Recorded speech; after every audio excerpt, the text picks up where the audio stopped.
تو فرهنگ عامیانه ما به هر نوشیدنی الکلی که از روش تقطیر به دست بیاد میگیم عرق. حالا فرقی نداره بیسش کشمش باشه، خرما باشه، انگور یا میوه‌های دیگه باشه، اما راز کیفیت و سلامت کار توی مرحله جداسازی مشخص میشه. وقتی مایع داره از دستگاه تقطیر بیرون میاد، همش قابل خوردن نیست و 3 تا بخش داره. بخش اول اسمش سر تقطیر یا همون سر گل هست.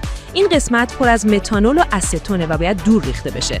بخش آخر هم اسمش دوم تقطیر هست. این قسمت پر از روغن‌های سنگینه که این بخش هم باعث بوی بد عرق و سردردهای وحشتناک میشه.